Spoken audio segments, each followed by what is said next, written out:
The Reckoning Dawn. The grand spires of celestial Nexus, capital of the Xanthari Empire, gleamed under the light of three suns. For 10,000 years, the empire had expanded unchallenged across 17 galactic arms, subjugating over 300 sentient species. The Xanthari believed themselves untouchable, their technological superiority absolute, their dominion eternal. Until today. Inside the imperial sanctum, Emperor Vex Mori shifted uncomfortably on his crystalline throne.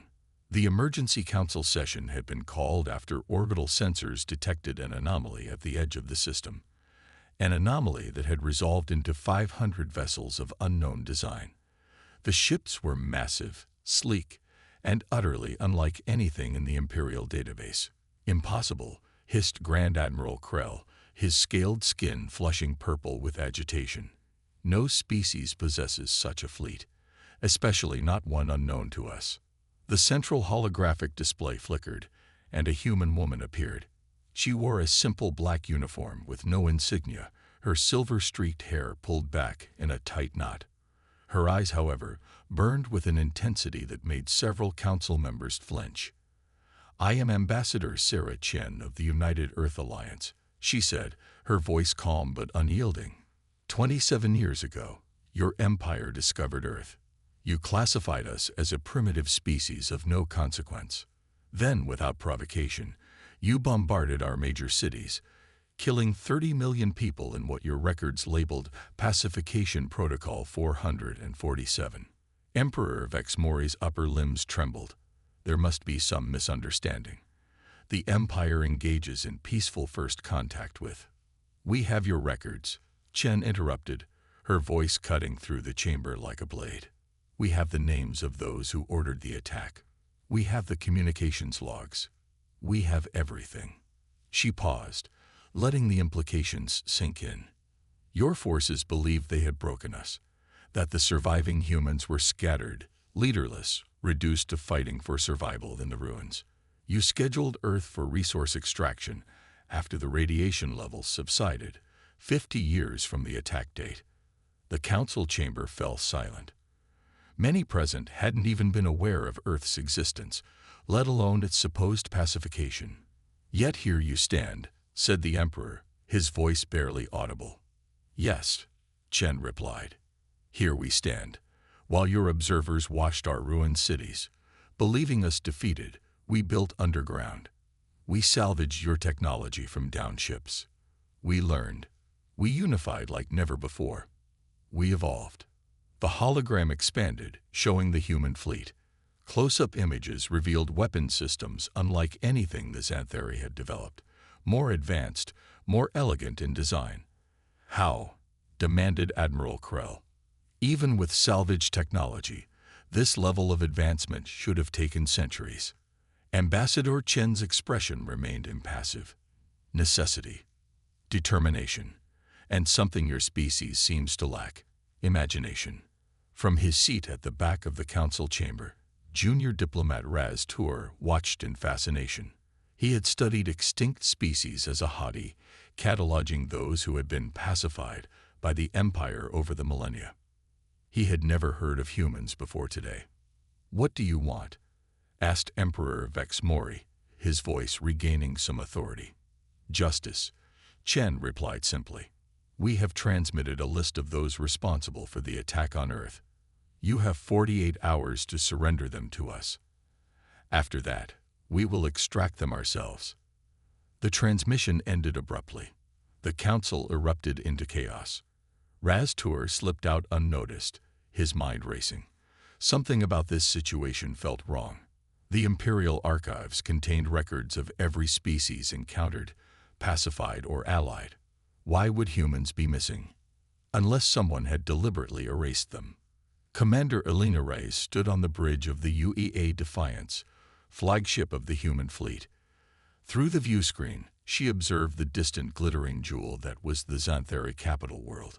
Superimposed over the view was a tactical display showing Imperial defense platforms, shield generators, and fleet positions. "They're scrambling," reported Tactical Officer Marcus Way.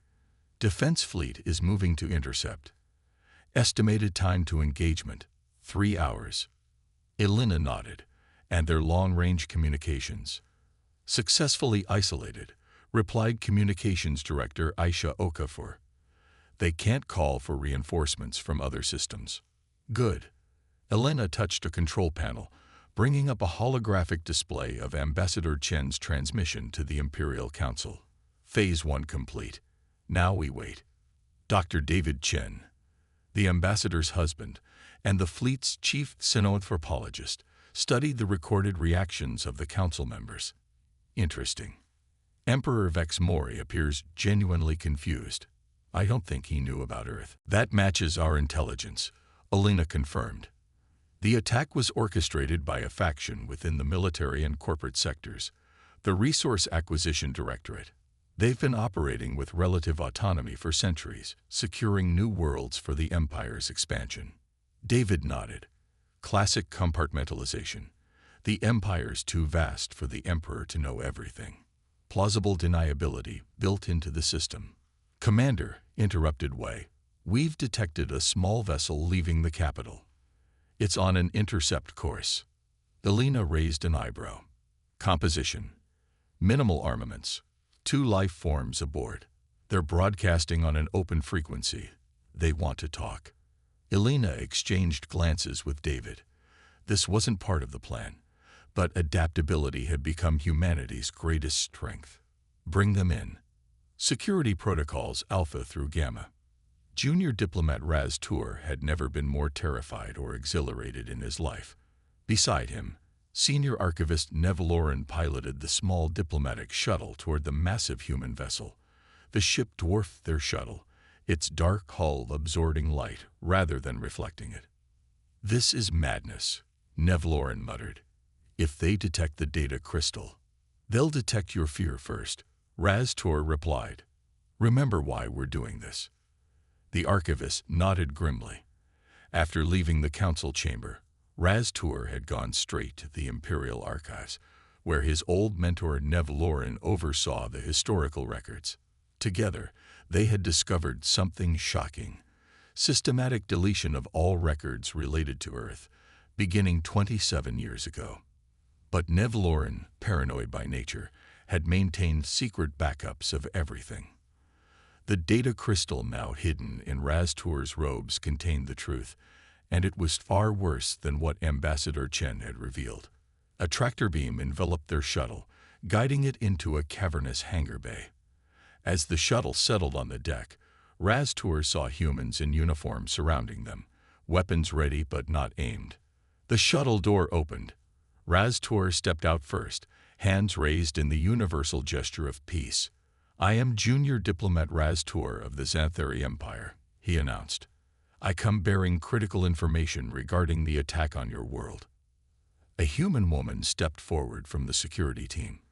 Her uniform was different, more elaborate, with subtle insignia on the collar.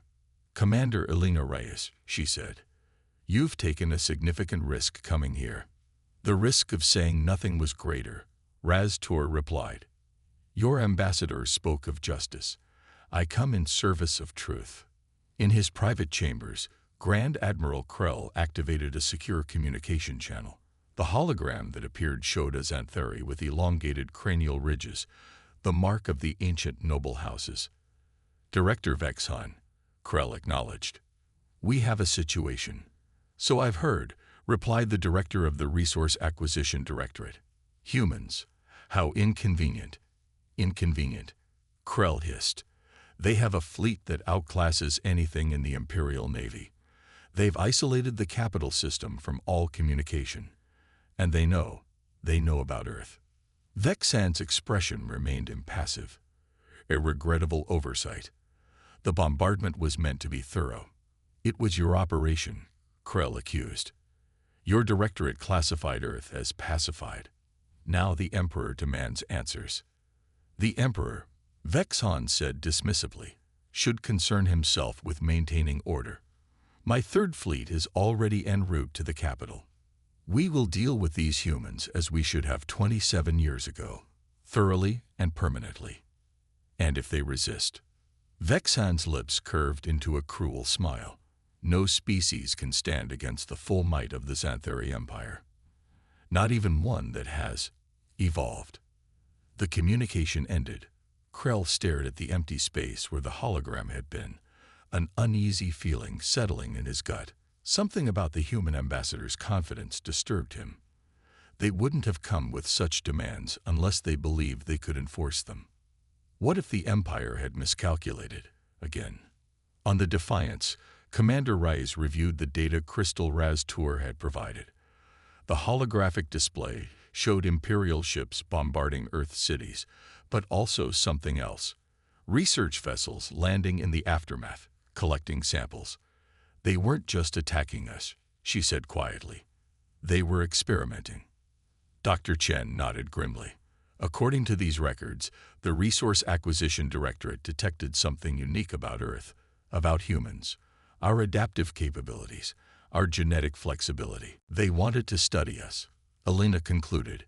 The attack wasn't just about resources. It was a controlled experiment to see how we'd respond to near extinction. Raz-Tur, seated across from them, lowered his eyes in shame. The Directorate has done this before, to other species, but never with such thoroughness. Most species are simply subjugated or eliminated if resistance is too costly.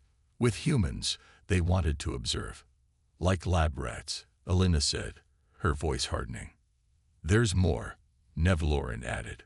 The Directorate has been operating beyond Imperial oversight for centuries.